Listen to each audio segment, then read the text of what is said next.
Abra a palavra do Senhor em Lucas capítulo 17, o verso 20 até 18, 1 a 8.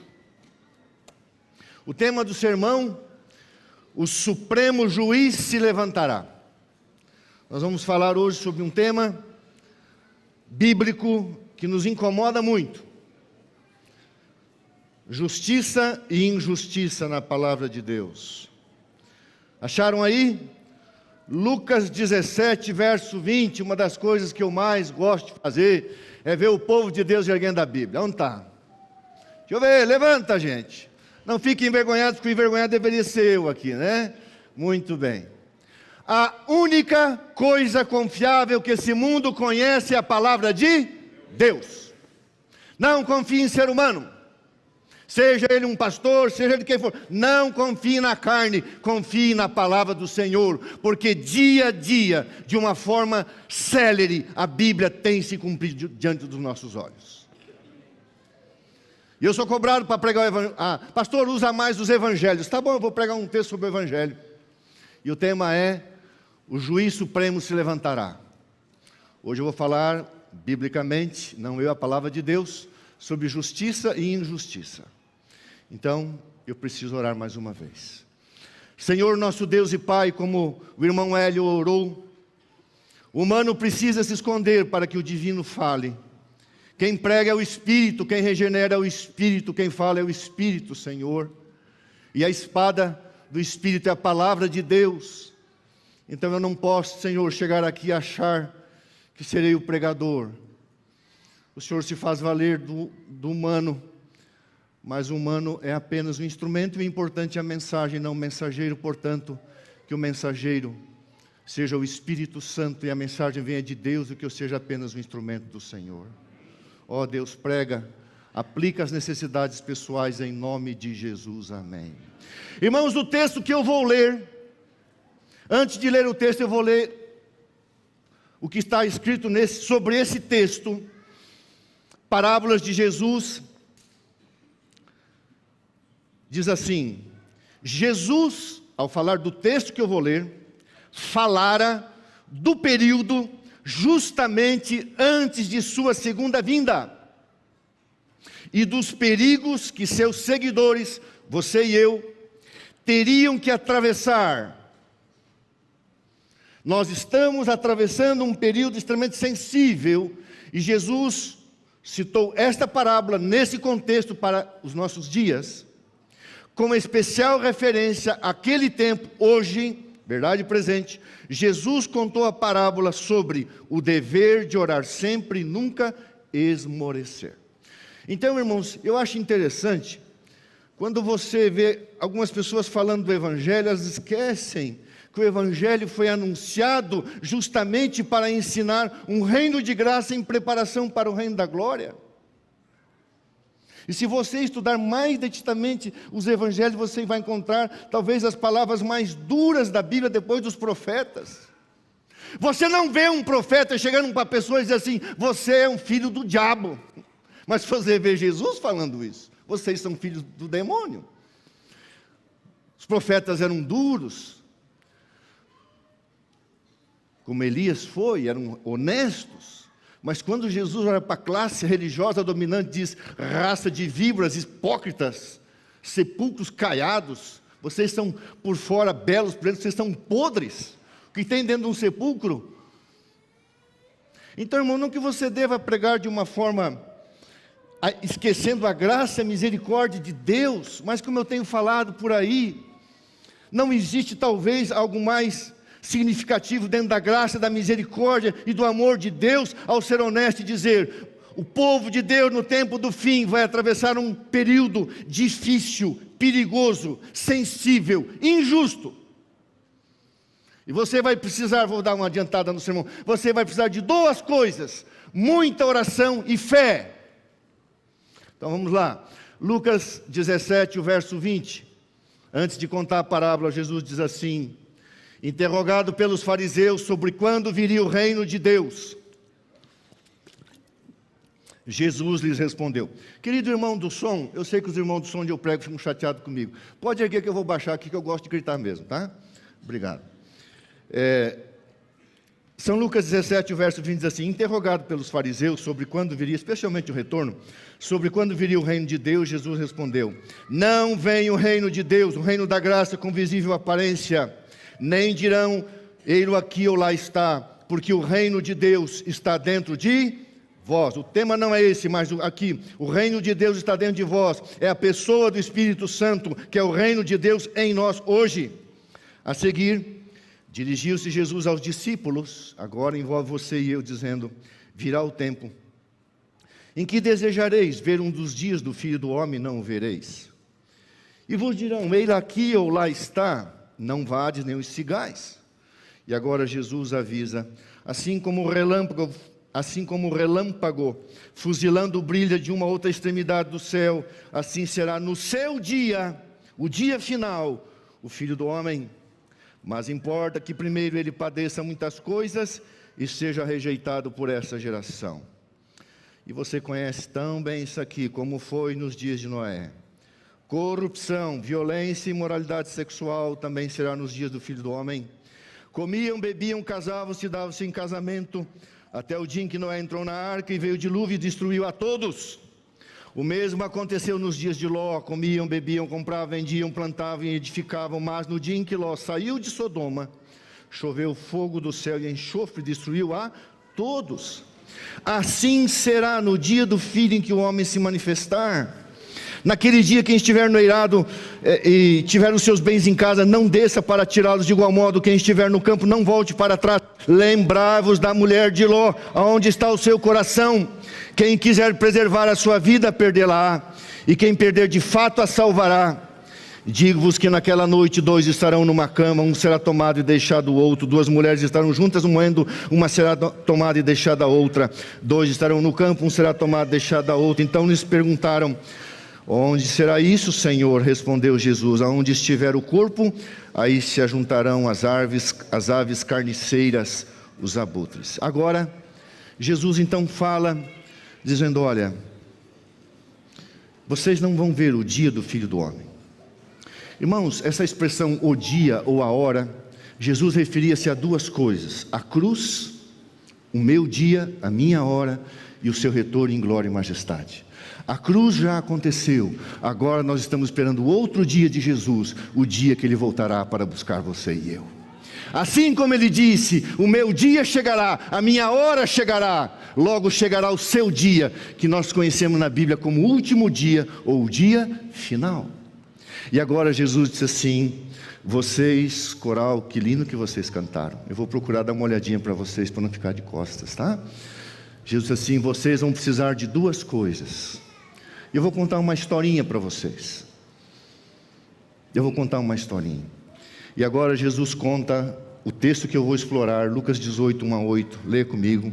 Disse-lhes também uma parábola sobre o dever de orar sempre e nunca esmorecer.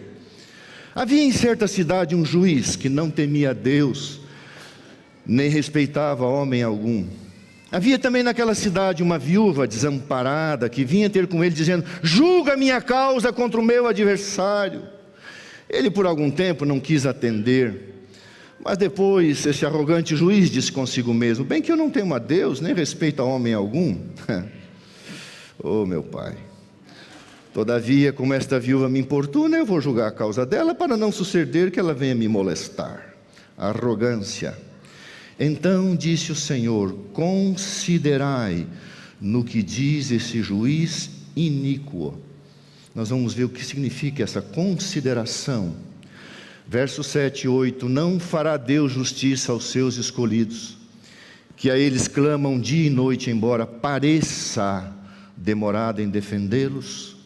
Digo-vos que depressa lhes fará justiça. Contudo, quando vier o Filho do Homem, achará porventura, a expressão no original é a fé de Cristo, achará fé na terra? Irmãos queridos, 3 personagens numa cena que envolve uma injustiça.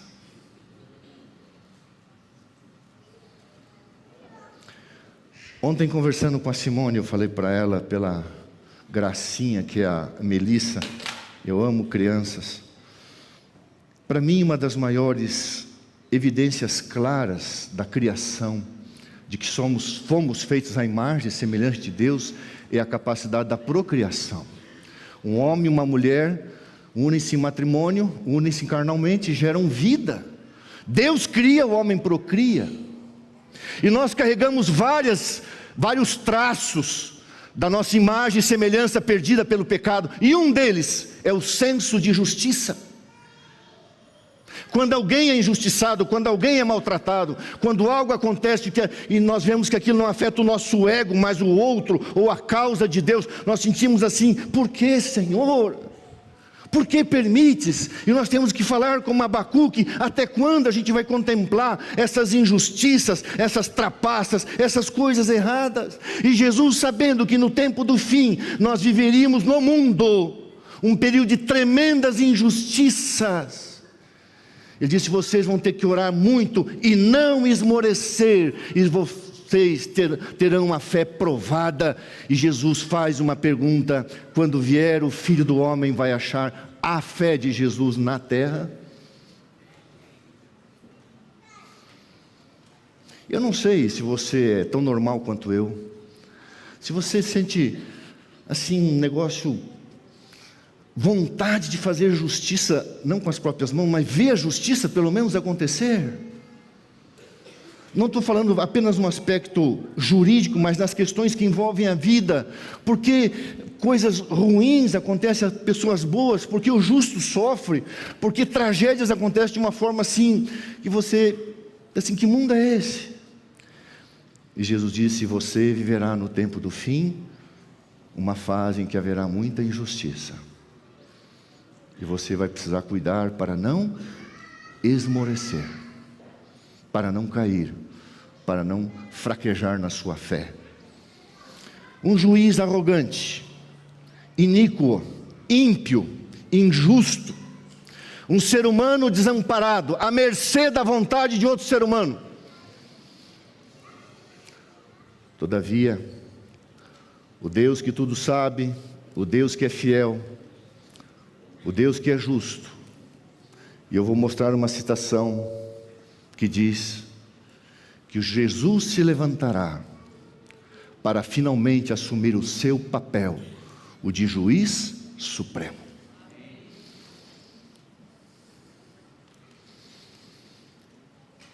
Apesar de estarmos vivendo no mundo essa agitação na vida social, no poderio das nações, que envolve, lógico, o campo político, em todas as áreas, nós temos a certeza, irmãos, que Deus está no seu trono controlando todas as coisas, e Ele fará justiça aos seus escolhidos no tempo certo e da forma correta, porque Ele é o único capaz de fazer isso. O nosso julgamento não é perfeito, muito menos seriam as nossas ações. Nós não conhecemos do profundo do coração do ser. Paulo diz: Deus conhece aqueles que lhe pertencem. Você conhece a casca, só Deus conhece as intenções, só Deus sabe o que aconteceu na fecundação, só Deus sabe o que aconteceu no desenvolvimento do feto, só Deus é capaz de julgar desde o momento da concepção até o momento do nascimento, os traumas infantis, a adolescência, a juventude, a velhice, as tendências erráticas dos pecados, só Deus. Esse juiz ímpio não tinha respeito ao direito. Irmãos, como é que nós chegamos a um momento no mundo, não estou falando da nossa nação, estou falando do mundo, em que o direito não vale mais, a lei não vale mais, você está à mercê, porque a lei e o direito não têm valor. O que você não pode estar é fora do controle e da supervisão de Deus. Há uma citação no livro O Maior Discurso de Cristo que diz assim: pena que a Mel não está aqui. Você pode vir aqui, bonitão? Vem aqui. Pode ser ela? Pode ser ela. Muito bem. Vem cá. Eu vou fazer uma ilustração. Ela é você. Sou eu. Eu estou representando Deus. A White diz que as mãos de Deus envolvem seus filhos e suas filhas. E nada chega, nada acontece sem que Deus permita. A mão de Deus, se você é um cristão que está lutando, militando, se esforçando, batalhando, não uma pessoa, muito obrigado, princesa, obrigado. Não uma pessoa perfeita, mas que está militando, batalhando. Se você cada manhã se levanta e clama, os braços de Jesus estão circundados em torno de você, você está envolto, nada chega até você sem que passe pela mão de Deus.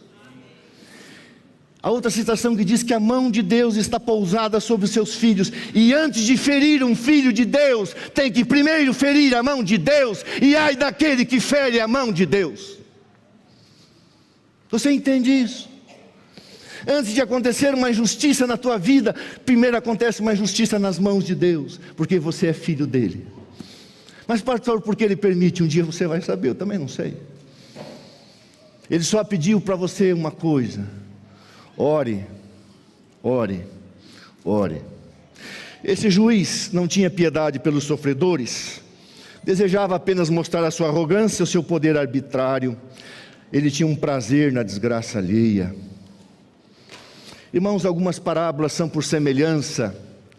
Essa parábola, o ensino é por contraste, por dessemelhança.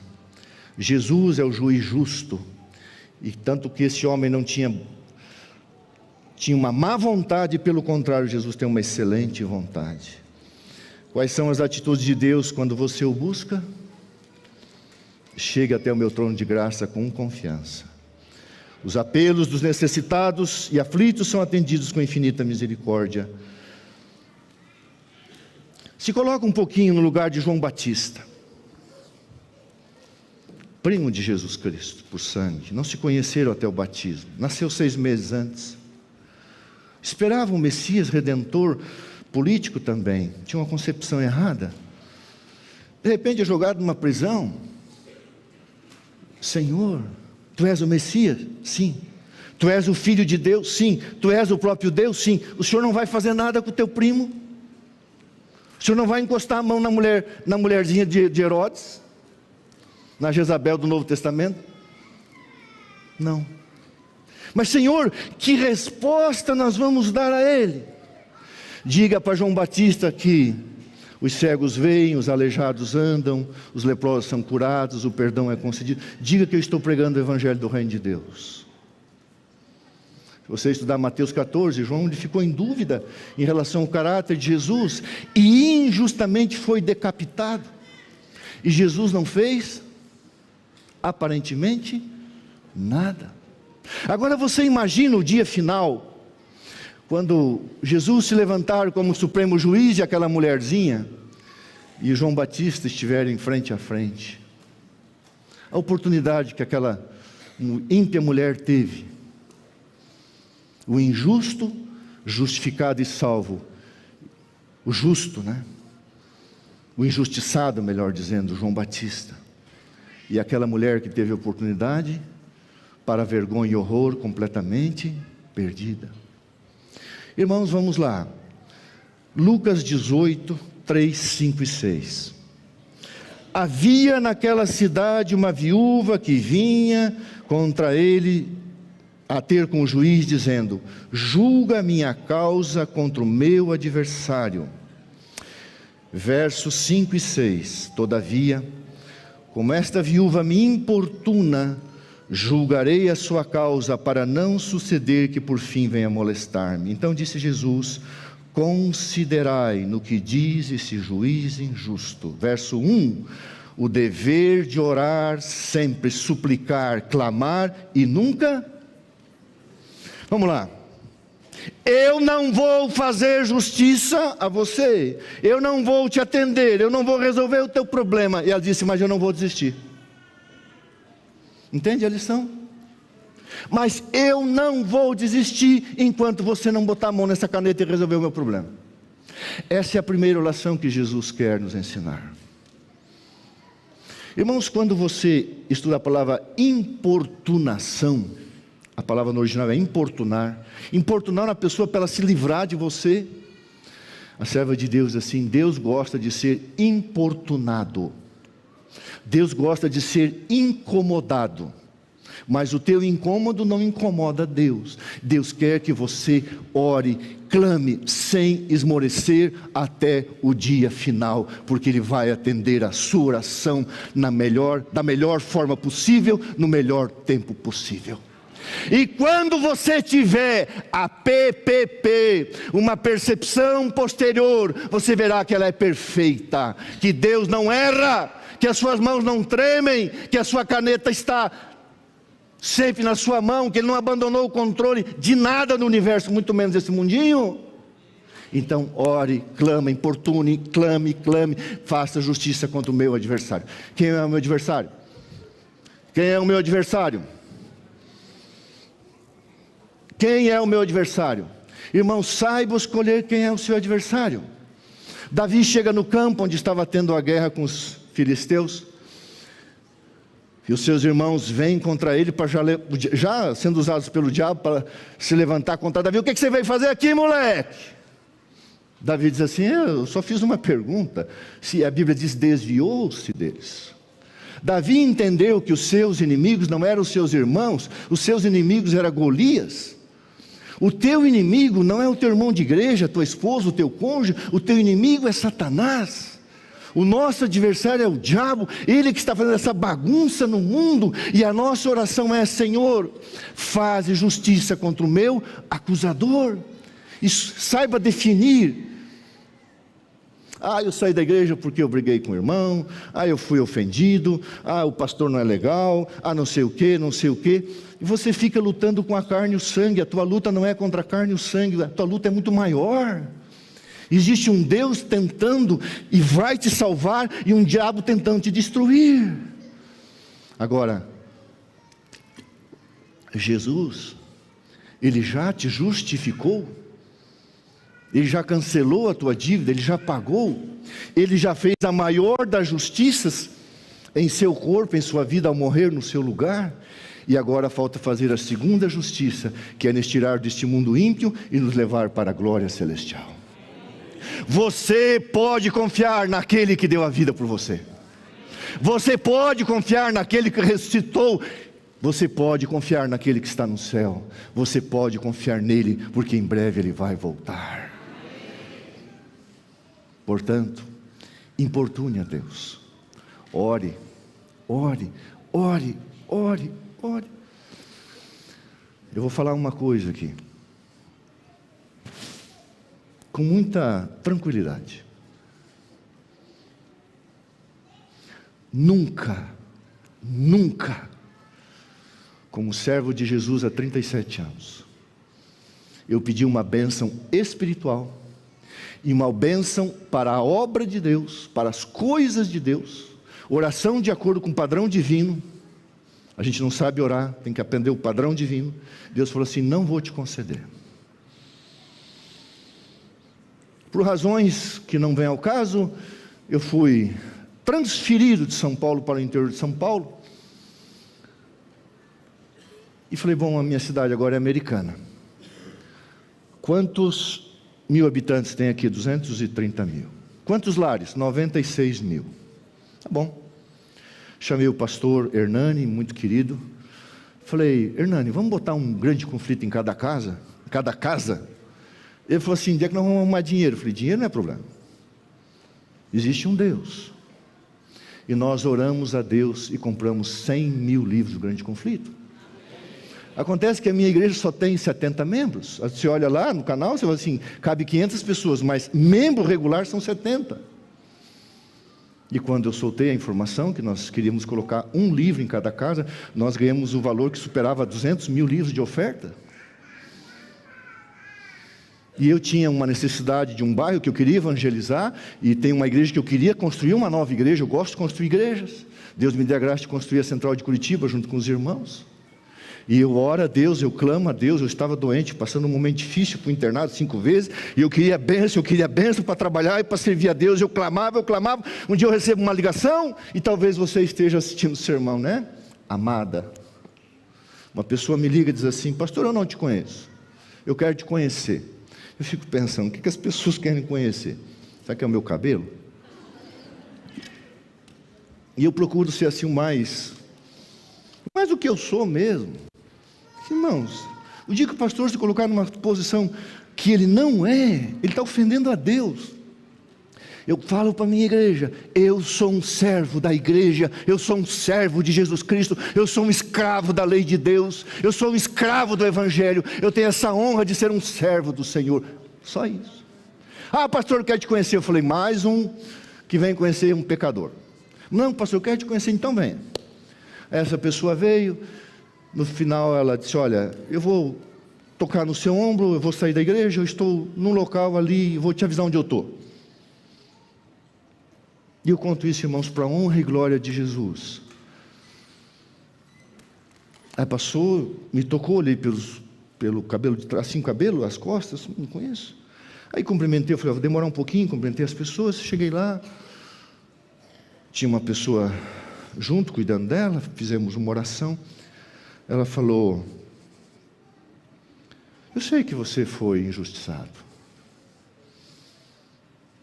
Eu falei, não, é coisas humanas, aí estamos na luta.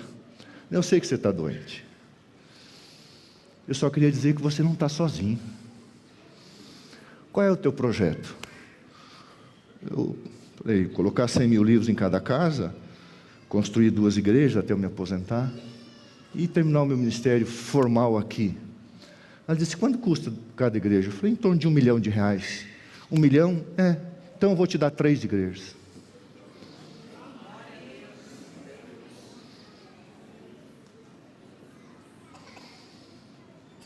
Eu olhei para ela e falei, o quê? Depois, numa conversa, ela falou assim, eu vou acabar dando mais, tá? Não é dinheiro. É dia 19 de agosto que nós vamos inaugurar uma igreja num bairro pobre e vamos investir lá R$1,5 milhão para ganhar almas para Jesus. Ore, não esmoreça. Muitas pessoas estão esmorecendo porque não estão orando. Quem ora não esmorece, quem não ora esmorece. Clame, importune, incomode a Deus. Chore se necessário for. Eu vou avançar. 18, versos 7 e 8. Não fará Deus justiça, porque ali, irmãos, quando diz assim, considerai no que diz esse juiz injusto. O que é esse considerai? Essa viúva me importuna. Esse meu filho não desiste. Ele clama. Jesus se considera isso. Gostei do retorno, agora eu posso gritar menos. Considerai, importune o juiz, que aqui é por dessemelhança, importune Deus. Deus gosta de ser incomodado e não se incomoda com a tua insistência. Agora, talvez um dia, você tem que ler o que é orar. Não é esses pedidos tão egóicos que nós temos. As orações já estão todas respondidas, mas você tem que orar de acordo com o revelado. Considere, incomode o juiz. Por quê? Porque o verso 7 e 8 diz assim, não fará Deus justiça aos seus escolhidos que a Ele clamam dia e noite, embora pareça demorado. Por que, Senhor, essa demora? Por que, Senhor, fulano, beltrano, ciclano, milhares, centenas, dezenas, está acontecendo isso? Por que, Senhor? Por que o Senhor não age? Que demora é essa? Por que as coisas não acontecem? Por que o Senhor não volta logo? Sábado passado eu preguei esse tema, a profecia da tardança. Irmão White diz, existem várias razões, mas um dos textos que eu citei sábado passado, irmão White diz, a repugnância de Deus em destruir o perdido é a causa da sua demora. Eu estou demorando porque eu tenho repugnância em perder você. Eu não quero te perder. Não fará Deus justiça aos seus escolhidos, que eles clamam dia e importunam, oram, incomodam. Embora pareça demorado, digo-vos que depressa lhes fará justiça. Contudo, Quando vier o Filho do Homem, porventura, achará fé na terra? Parábola de Jesus 175. Não há perigo de que o Senhor despreze as orações do seu povo.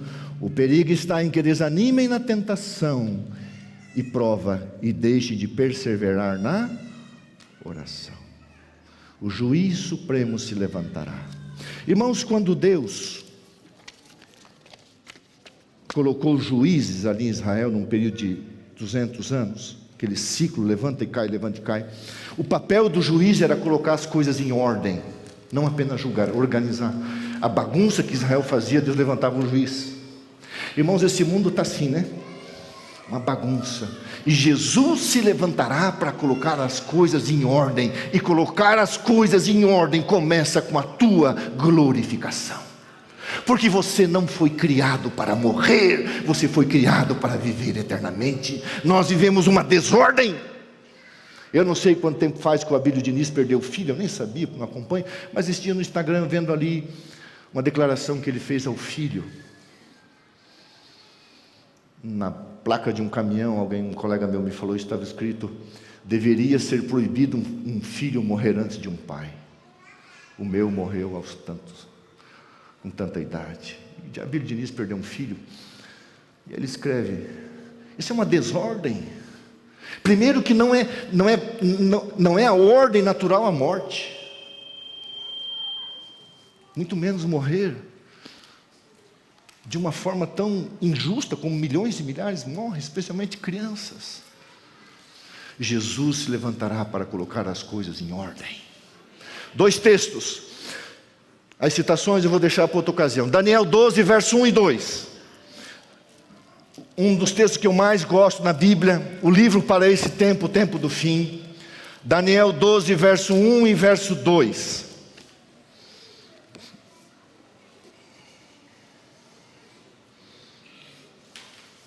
Daniel 12, 1 e 2 diz assim: nesse tempo, que tempo? O tempo de Deus. É um outro estudo, o tempo do fim, está no 11:45. Nesse tempo, ao seu fim, se levantará Jesus Cristo, Miguel, o grande príncipe, o defensor dos filhos do teu povo, e haverá tempo de angústia, qual nunca houve desde que houve nação até aquele tempo, mas naquele tempo será salvo, redimido o teu povo, todo aquele que for achado inscrito no livro. Muitos que dormem no pó da terra ressuscitarão, uns para a vida eterna e outros para a vergonha e horror eterno. Literalmente, se você pudesse ter uma visão do Santíssimo, você veria Jesus vestido com um manto sacerdotal. Há um manto literal nas costas de Jesus. Ele está vestido de sumo sacerdote no santuário de Deus. E um dia está escrito: Jesus vai depor o manto sobre o trono. E quando ele sai para fora do Santíssimo, ele fecha a porta, faz a declaração de Mateus 22:11, continue fazendo as coisas erradas e continue você fazendo o que é certo. E 2 anjos vêm e traz um manto, e Jesus recebe o manto que lhe é devido, de juiz supremo. E Jesus se levantará para defender o seu povo. O juiz não é contra nós, nem o juízo, ele é a favor. Irmãos, Deus se levantou após um aviso de 120 anos e enviou o dilúvio. Deus se levantou quando a promiscuidade em Sodoma atingiu seu limite inaceitável. Deus se levantou depois de 430 anos, conforme a profecia, e libertou seu povo do Egito. Deus se levantou na orgia de Belsazar em Daniel capítulo 5. Deus se levantou junto com seus filhos dentro da fornalha ardente. Deus se levantou junto com Daniel na cova dos leões. Deus se levantou em Cristo numa cruz para justificar você e eu. Deus se levantou e tirou Pedro da prisão em Atos 12. Deus se levantará, embora pareça demorado, e nos levará para o reino da sua glória.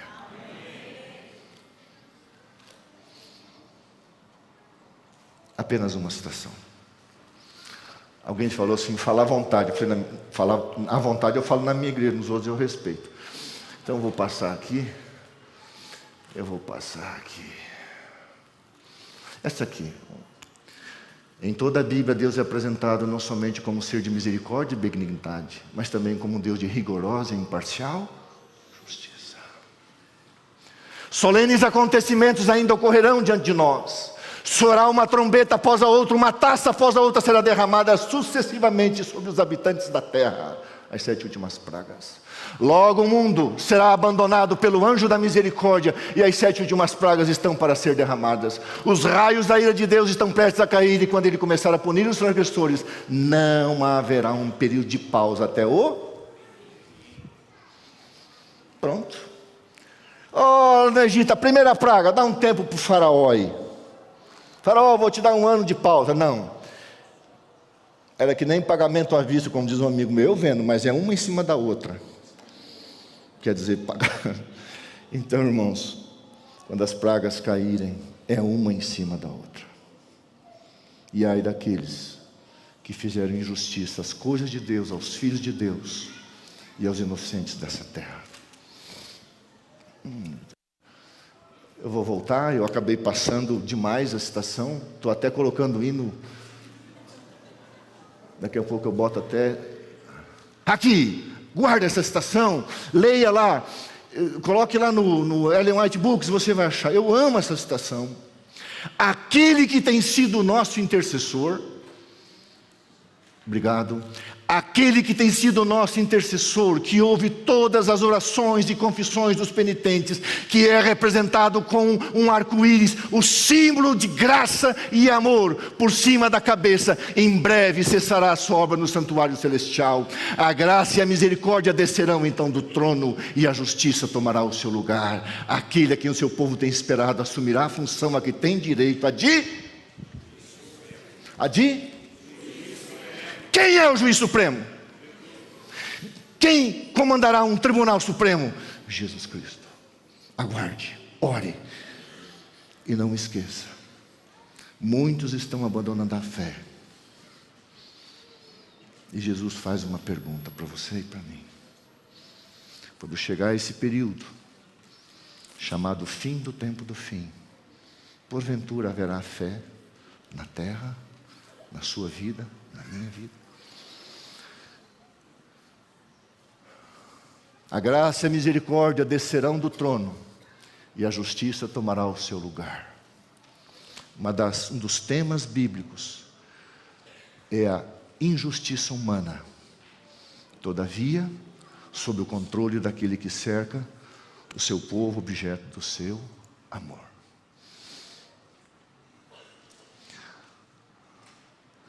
Talvez você já tenha lido, eu vou falar em português, tá? Porque em alemão seria Dietrich Bonhoeffer.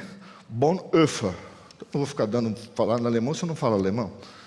Então eu falo Dietrich Bonhoeffer, tá? Ou Bonhoeffer, como você quiser. Bonhoeffer.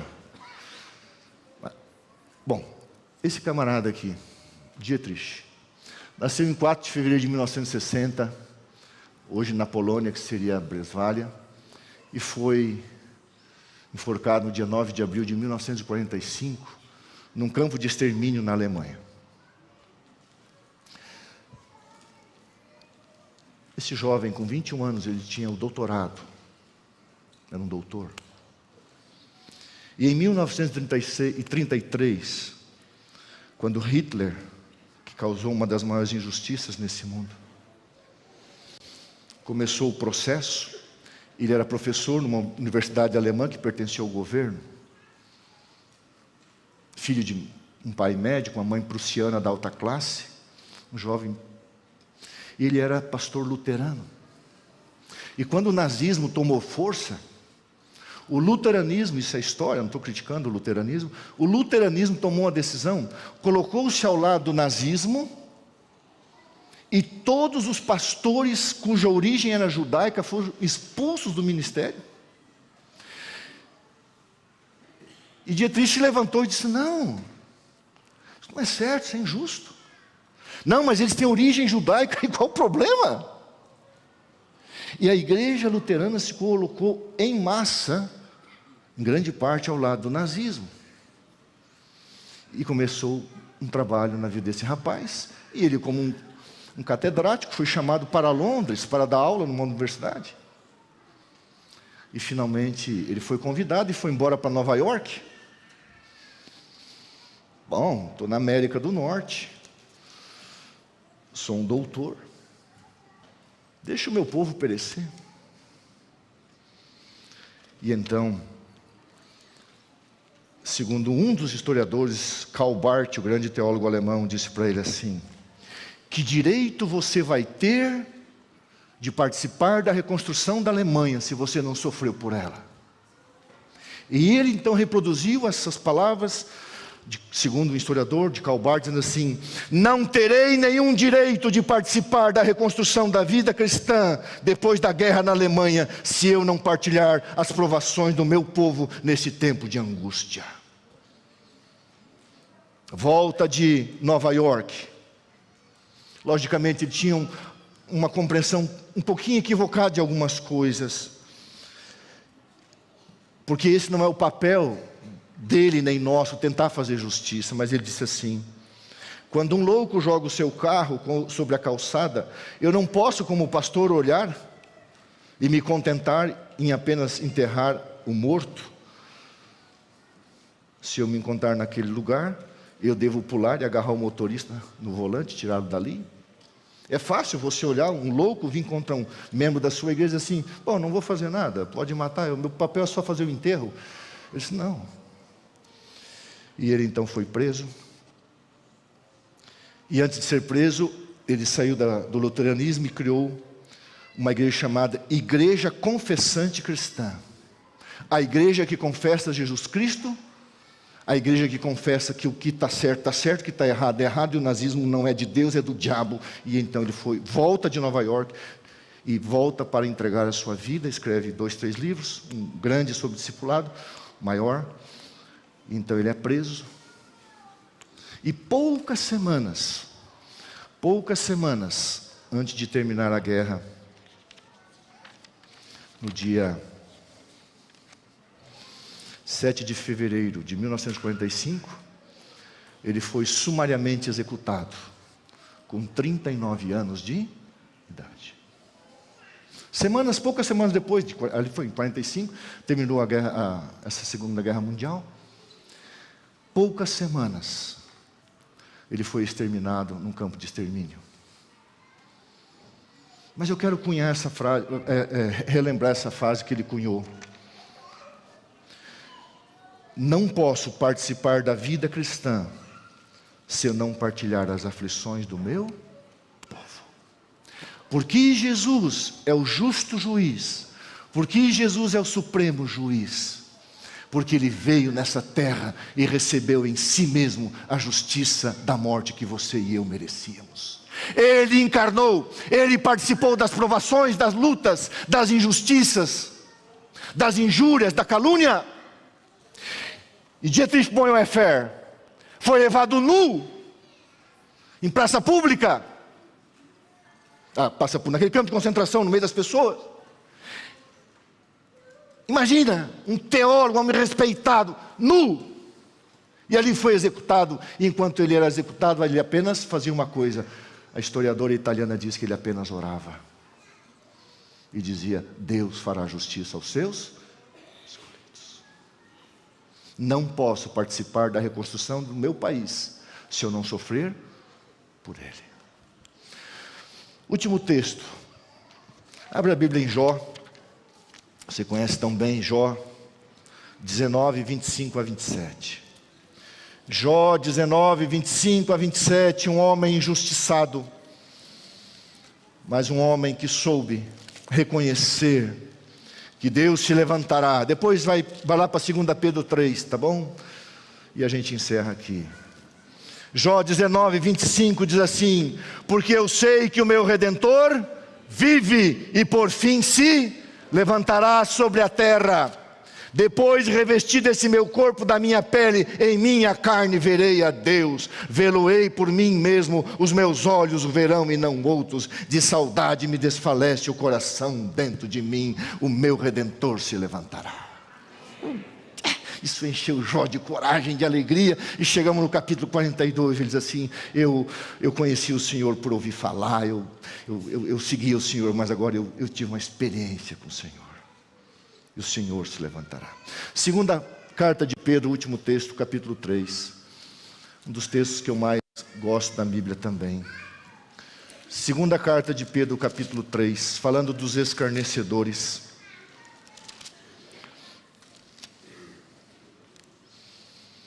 Desculpa, 2 Pedro 2, não.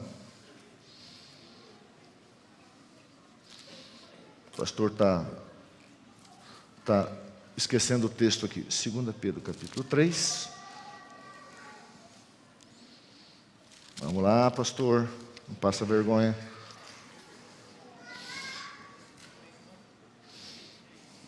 É o último texto, onde é que está? Que feio. Me ajude. Aonde Deus fará justiça? 3? 3:13? Não.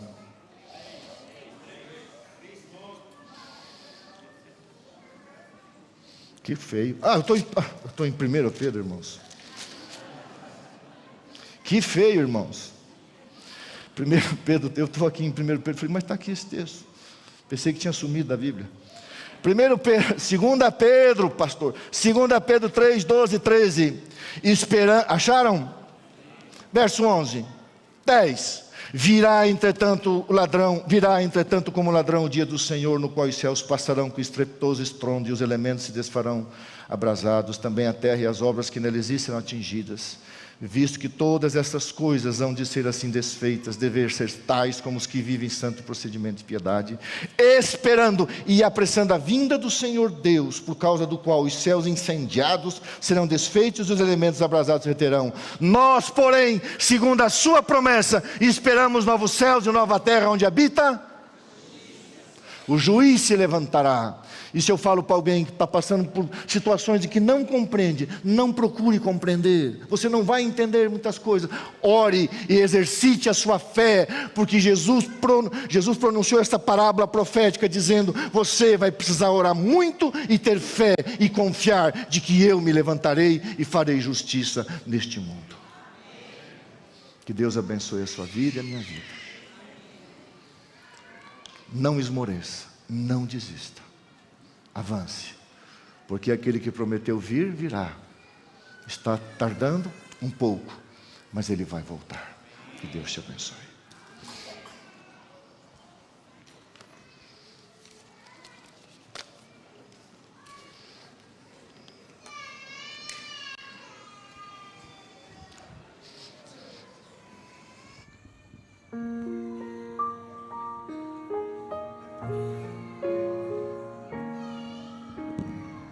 Muito bem, depois dessa mensagem, eu quero convidar aqui a Simone, a Elisângela e a Melissa. O irmão Breno pode vir também.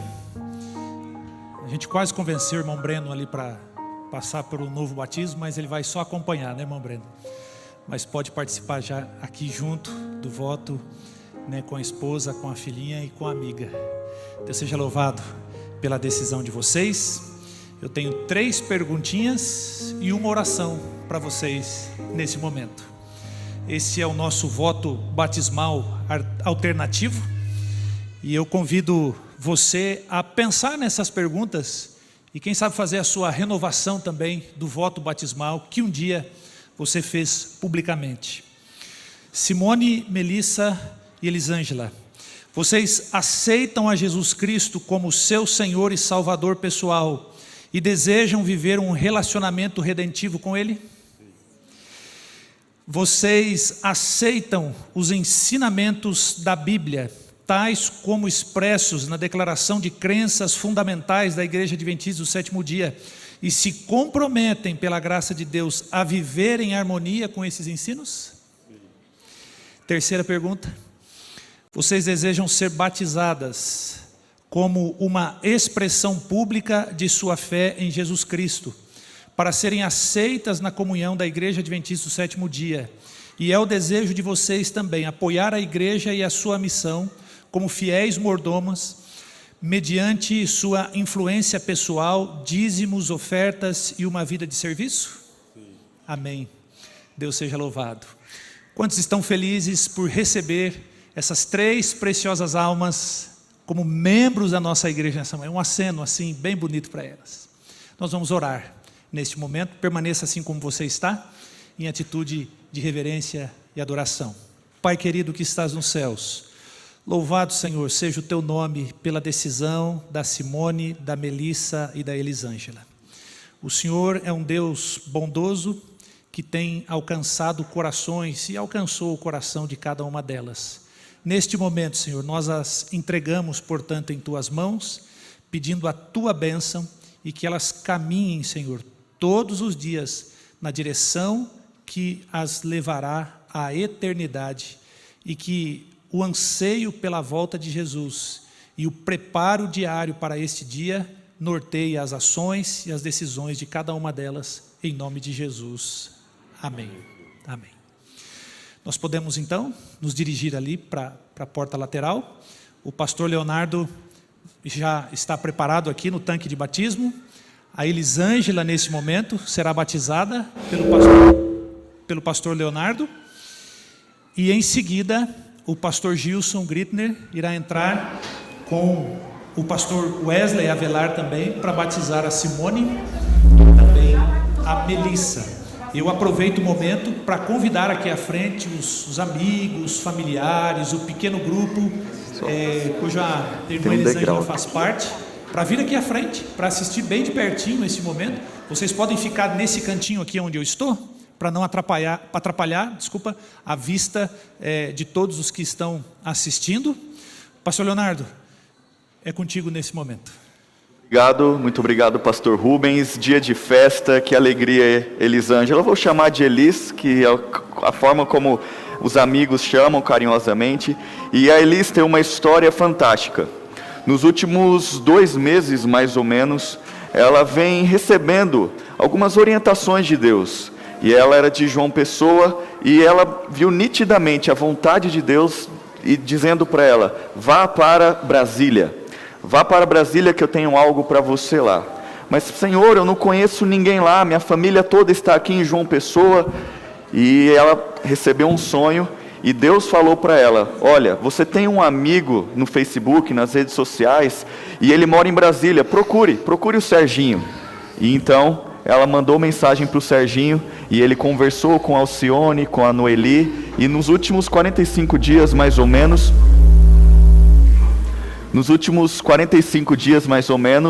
ela está aqui em Brasília, morando juntamente com a Alcione e com a Noeli, e ela começou a ter os estudos bíblicos com o pastor Mateus Teixeira, e também aqui na classe da Novo Tempo, e ela é um milagre de Deus. Deus está atuando hoje, Ele está trazendo pessoas para conhecerem a verdade, e nós temos a oportunidade de sermos instrumentos nas mãos de Deus.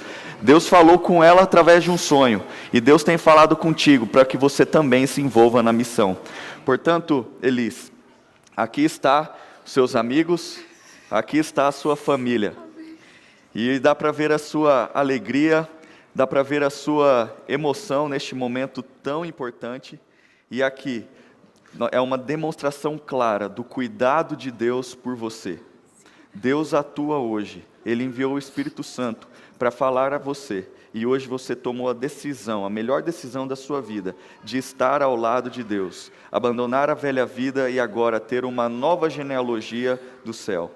E para cumprir a ordem do Mestre, para perdão dos seus pecados, para que o seu nome seja escrito no livro da vida do Cordeiro, e também para que você nasça como uma missionária, eu, como seu pastor, eu tenho a alegria de te batizar, em nome do Pai, do Filho e do Espírito Santo, e a igreja diz: amém.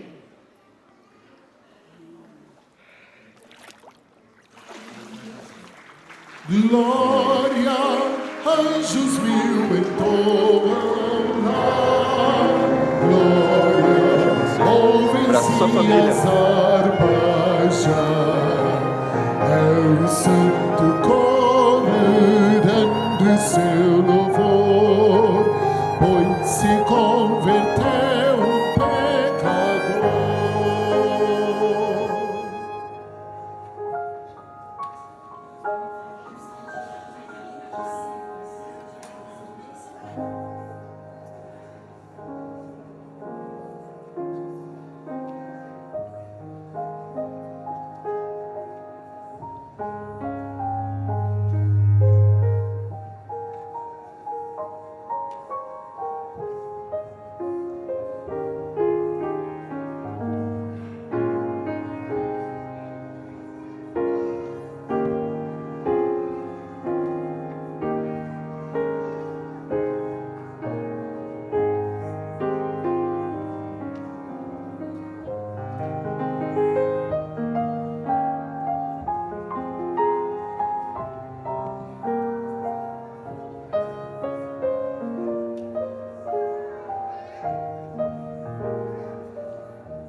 Filho que Ele tanto amou. Glória, anjos mil entoam lá. Glória, ouvem-se as harpas já. É o santo coro dando seu louvor, pois se converteu um pecador.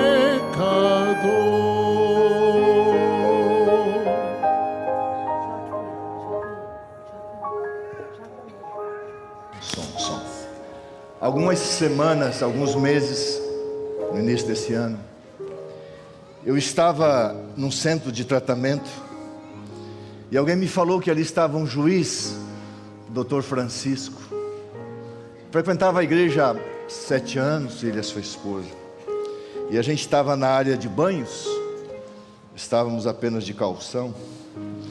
E eu me ajoelhei ao lado dele sem que ele visse, abracei ele e falei: doutor, não é estranho um pastor e um juiz quase nu, seminu aqui? Ele falou: você é o pastor Gilson? Eu falei: eu mesmo. Já dei um beijo na testa dele e já fui falando um monte de coisa. 2 dias depois tive a alegria de batizar ele e a esposa. Amém.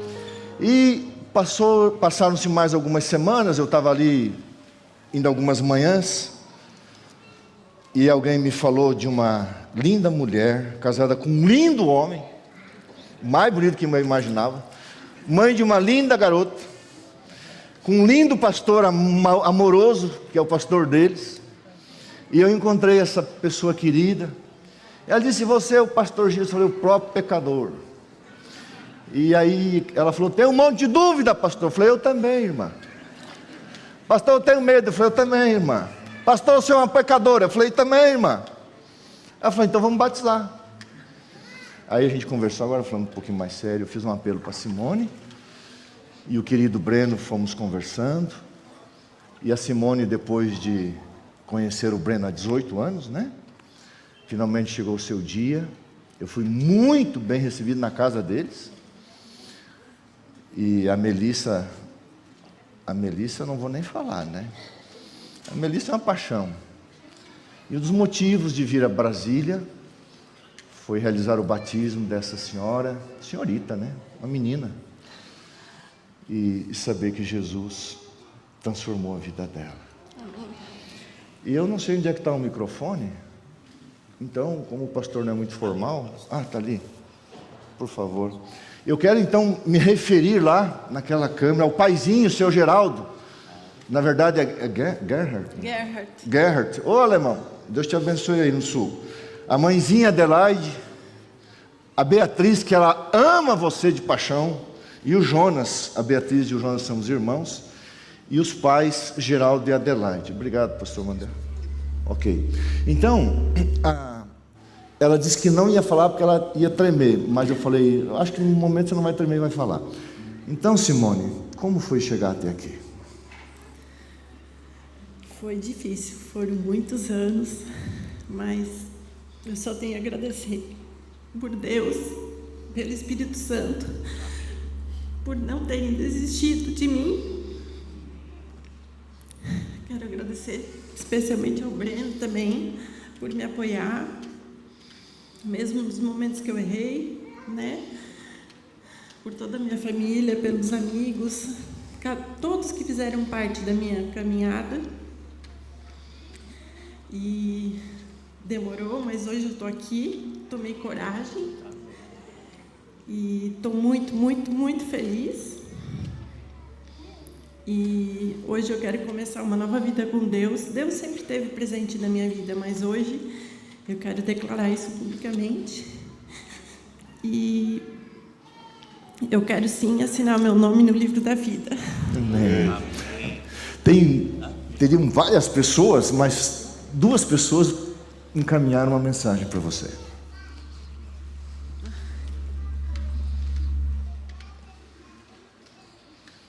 Simone, a alegria no céu pela sua escolha. Lembre-se bem, o céu só vai ser bom se você estiver lá. E para isso é necessário nascer de novo. ser uma nova criatura em Cristo Jesus sendo batizada. Parabéns pela sua decisão de estar no céu com sua família. Que Deus te abençoe e te guarde nessa caminhada. Querida Simone, eu recebi a bela notícia tão maravilhosa de que você decidiu se batizar depois de tantos anos. Isso me traz recordações da época do Minicentro, nossa escola sabatina no Minicentro da Igreja Central de Brasília. E minha esposa também, quando eu compartilhei com ela essa notícia, ficou muito feliz. E eu tenho certeza que o Breno está vibrando com ela também. Que Deus possa abençoar ricamente, não só esse dia, mas também todos os dias. E deixa-me apenas acrescentar um ponto. Fiquei muito feliz também que o pastor Gilson Grittner, meu ex-aluno e grande amigo, oficiará essa cerimônia. Que essa decisão que você está tomando hoje, tão importante, tão significativa, não se limite apenas a essa ocasião, mas que Deus possa abençoar você ricamente na sua caminhada com Ele até aquele grande dia em que juntos estaremos no reino eterno. Deus abençoe e um grande abraço. Quando eu falei para o Dr. Tim... Opa! Queridos, vocês sabem o quanto vocês são especiais na nossa vida, na vida do Júnior, e poder participar desse momento tão marcante e especial na vida da Simone é um privilégio, é uma bênção. Simone, que Deus continue guiando teus passos na melhor decisão das nossas vidas. Um grande abraço, querido. Simone, Breno, Mel, que Deus abençoe vocês. Muito bem, a última a falar, a Linda e o Vilmar. O Vilmar é primo irmão do meu pai. E amigos, o pastor Jairo, o Dr. Tim, que é uma inspiração para mim pastoral. Em algum momento estávamos conversando vários assuntos aí, ele ia falar na nossa igreja através do canal, e eu falei, vamos batizar uma advogada de Brasília, Simone. Como a Simone? Simone é minha amiga. Eu falei, olha, tá chique essa moça. Então, louvado seja Deus. Mas, conforme nós não combinamos, essa aqui é a Melzinha. Melzinha, você tá feliz? Sim. Tu é legal? Sim. É? E humilde? Sim. Ah, que legal. E esse pastor é um cara legal? Muito. Muito. E eu estou no seu pé há 2 dias, né? Ontem à noite você perguntou para a mãe, quando que esse pastor chato vai embora? Não disse isso. Não disse, o pastor está brincando. Irmãos, pensa numa alegria de estar numa casa onde tem essa bênção. E o pastor está brincando. Você está feliz que vai batizar? Sim. O que você quer dizer para a igreja? Nada. Nada? Vamos dizer assim, feliz sábado, povo de Deus. Não, fala. O pastor gosta de dar umas... assim, né? Tudo bem. Vamos lá, pastor Wesley. Breno, parabéns, Breno. Vem cá. É um segundinho. Esse é um cara legal. Eu achava que ele é meio bonitão por foto, assim, mas, irmão, pessoalmente, ele é mais. Fala, Breno. Eu disse que não ia chorar, mas a ocasião me deixa emocionado. Eu quero falar para vocês, irmãos, que tem uma frase que eu gosto muito do querido pastor George Vanderman. Em um dos seus sermões, ele diz assim: agora é o dia da salvação, o rei está vindo, e se sua vinda não fizer parte de seus planos, então, por favor, eu lhe peço, mude os seus planos, que Deus o ajude. Teremos uma música linda aqui. Se você sentir tocado pelo poder do Espírito Santo, faltar só isso aqui para uma decisão, eu lhe peço coragem. Venha aqui à frente, se entregue a Jesus, e como diz o pastor Mandelli, água nós temos, e pastor também de sobra. Eu espero você. Vamos primeiro fazer o batismo, ok? Pastor, eu esqueci como que é. Assim. Obrigado, pastor Wesley, por estar conosco. O pastor é o pastor do Lago Sul, pastor Wesley Avelar, é um dos pastores que exerceu uma grande influência também. Senhor nosso Deus e Pai, pastor Wesley segura em suas mãos a pequena Melissa, eu seguro em minhas mãos a sua mãe Simone, e nós queremos nesse momento pela fé oferecer essas filhas ao Senhor, para que o Senhor tome nas suas mãos, e para que a tua palavra se cumpra, o passado seja apagado, os pecados perdoados, e que essas filhas recebam o poder do Espírito Santo, e os seus nomes inscritos como salvas no livro da vida. Pastor Avelar e eu temos a alegria de obedecer a Jesus, batizando-as em nome do Pai, do Filho e do Espírito Santo. Amém.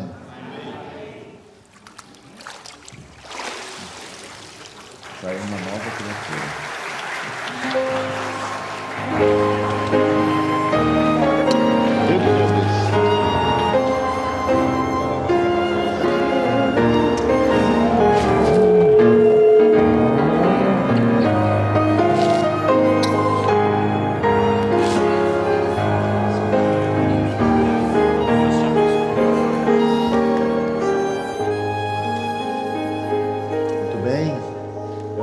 Vai cantar a música.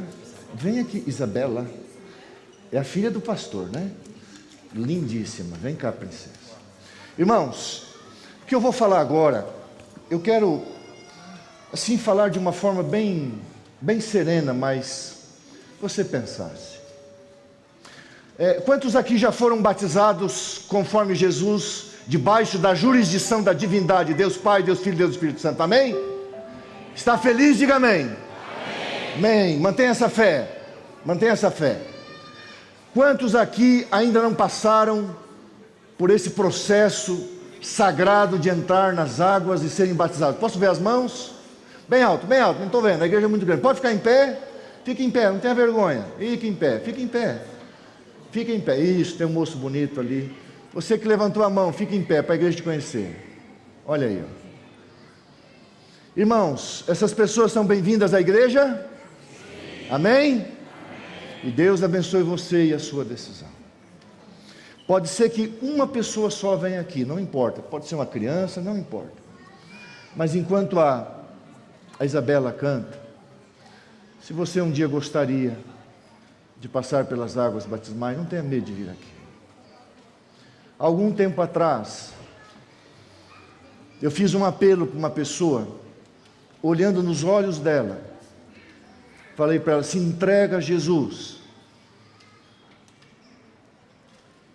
Eu não sei, não posso julgar, porque ela não fez. Pouco tempo depois, ela teve um infarto e morreu. Não estou dizendo que ela morreu perdida, não sei.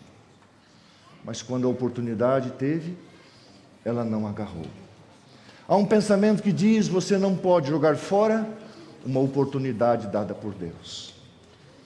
Então, se você quiser vir aqui à frente, apenas para a gente orar por você, ou apenas não, para a gente orar por você. Você que não foi batizado, seja uma criança, seja uma visita, venha, a gente quer orar por você. Enquanto você ouve a música, há um tesouro no final.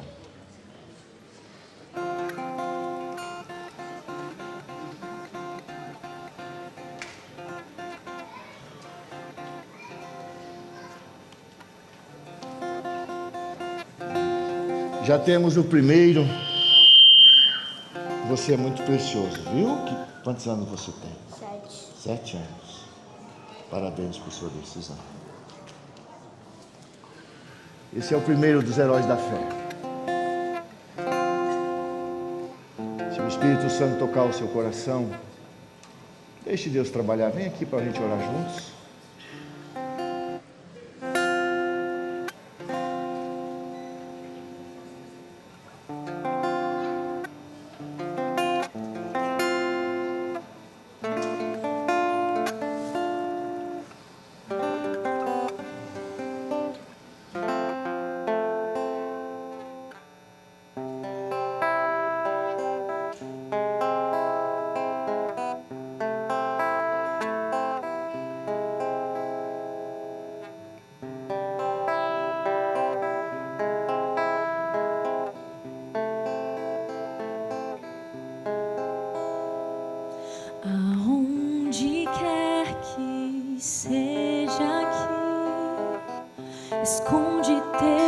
tesouro, ali também está teu coração.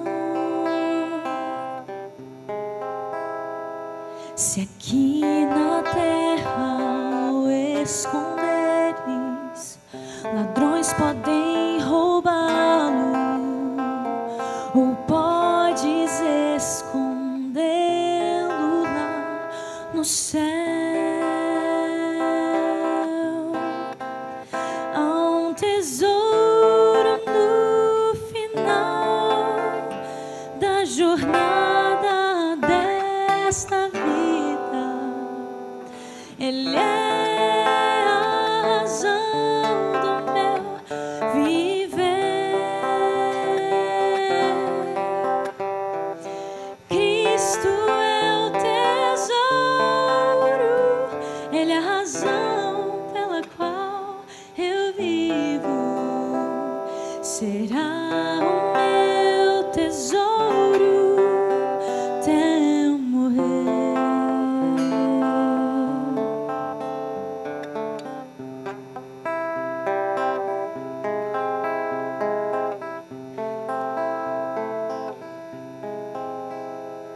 Se pensas hoje onde vais, ou qual será o caminho, existe um mapa para todos nós. Se nós o lermos e o seguirmos aonde ele indica, nos perderemos, só temos que escolher. Há um tesouro no final da jornada desta vida. Ele é a razão do meu viver.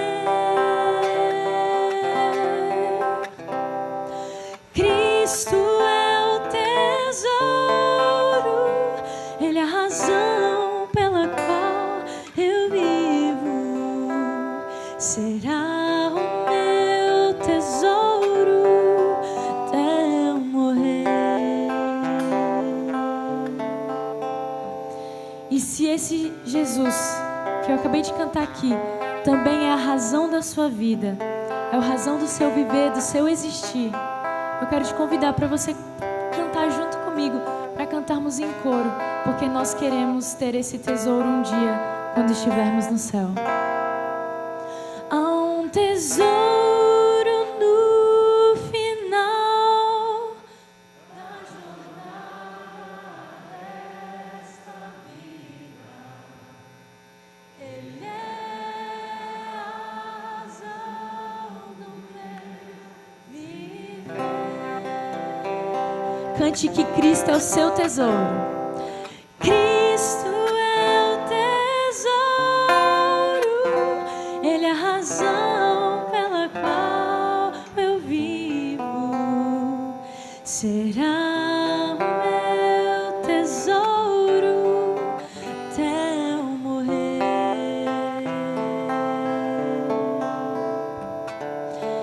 Cristo é meu tesouro até eu morrer.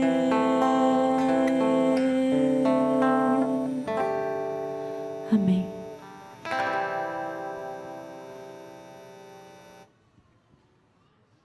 Louvado seja o nome de Deus. Eu vou convidar a igreja para ficar em pé. As crianças ficam aqui, as crianças ficam aqui. Eu quero agradecer muito. Esqueci teu nome. Laís. A Laís e as crianças. Irmãos, porque Jesus disse assim: sejam como as crianças. Elas são simples, sinceras, elas são puras e elas fazem isso. Obrigado, Laís, que você veio. Que o Espírito Santo continue trabalhando você e um dia receba algum vídeo do seu batismo. Que Deus abençoe o namorado. Deus abençoe essa igreja. Senhor, louvado seja o teu nome, porque nesta manhã nós adoramos o Senhor, nós confiamos no Senhor, nós esperamos no Senhor e nós continuaremos insistindo em andar com o Senhor, porque esta é a perseverança dos santos, os que guardam os mandamentos de Deus e exercem a fé de Jesus, a mesma fé que Jesus tinha. Derrama sobre esta igreja e sobre cada um de nós o poder do Espírito Santo, que nós insistamos, ó Deus, nessa jornada até o dia final, quando nos será entregue um tesouro, ver o teu rosto face a face e receber a coroa da glória celestial. Impõe as tuas mãos de amor e cuidado sobre essas crianças, sobre a Laís e o seu namorado que aqui chegaram, e que em breve, Senhor, tudo possa terminar e nós possamos subir, porque nós vivemos em função desse dia. A tua bênção sobre o teu povo, em nome de Jesus. Amém.